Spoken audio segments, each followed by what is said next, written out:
மாற்றாக யார் இருக்கிறார்கள் மிகப்பெரிய தேடல் மக்கள் மத்தியில் இருக்கிறது.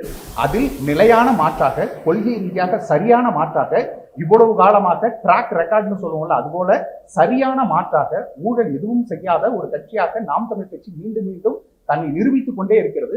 26 தேர்தலில் மக்கள் கண்ணில் அது மிகப்பெரிய அளவில் படும்.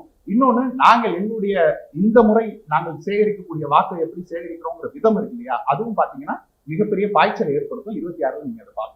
நிறைய விஷயங்களை சொன்னாலும் அந்த 8% 9% தாண்டி வெற்றிக்கான பர்சன்டேஜ்ங்கிறது வேற ஒன்றா இருக்கும். அப்புறம் நீங்க ஊழல் பத்தி இவ்வளவு விஷயங்கள் சொன்னீங்க. உங்க கட்சியில இருந்து வெளியேறக்கூடியவங்க நீங்க ஓட்டுக்கு காசு வாங்கலன்னு சொல்றீங்க, ஆனா வேட்பாளர்கள் நிறுத்தினதே காசு வாங்கிட்டுன்னு பல்வேறு விஷயங்கள்லாம் பேசுறாங்க. வேட்பாளரை நிறுத்துவதில் என்னை கேட்டு நிறுத்தவில்லை அப்படிங்கிறதா சொல்றாங்க. அதே வேட்பாளரை காசுக்கு வாங்கினாங்கன்னு யாருமே சொல்ல முடியாது.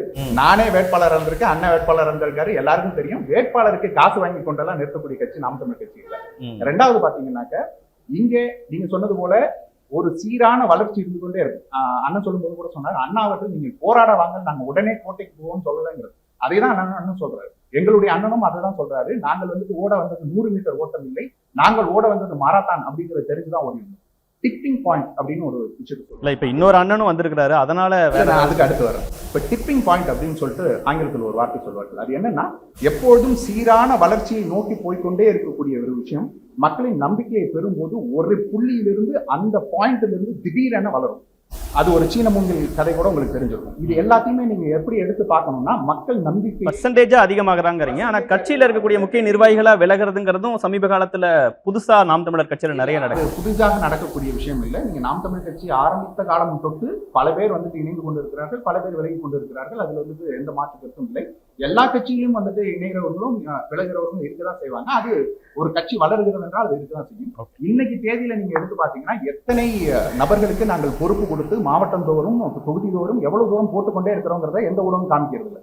ஒரு நபர் விலகி விட்டாலும் அதை எடுத்து காமிப்பதற்கு மிகப்பெரிய ஊடக பலங்கள் இருக்கிறதுனால அது உங்களுக்கு ஒரு பெர்செப்ஷனை கிரியேட் பண்ணலாம்.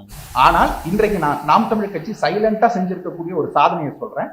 234 தொகுதிகளிலும் நீங்க பெண்களை வந்துட்டு முன்னிறுத்தி ஒரு ஆண் ஒரு பெண் நிர்வாகி என்று சரிக்கு சமமாக 234 தொகுதிகளிலும் பெண்களுக்கு கட்சிக்குள்ள அதிகாரத்தை கொடுத்திருக்கிறது நாம் தமிழ் கட்சி.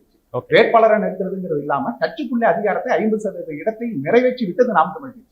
அப்போ இப்படியான சைலண்டான சாதனையாக இதை நாங்க கடந்து போயிட்டே இருக்கோம். காரணம் என்னன்னா, இது எங்களுடைய பிறவி கடன். பெண்களுக்கு வந்துட்டு ஒரு இடத்தை கொடுத்து அவர்களை அரசியல் மயப்படுத்தி உள்ள கொண்டு வரணுங்கிறது எங்களுடைய பிறவி கடனா நினைத்து கொண்டு போறதுனால இது ஒரு பெரிய விஷயமே இல்லைங்கிறது போல நாம் தமிழ் கட்சி செய்து விட்டு போயிருக்கிறதுன்றதெல்லாம் மக்களுக்கு தெரிய வரும்போது அது மிகப்பெரிய சாதனையாக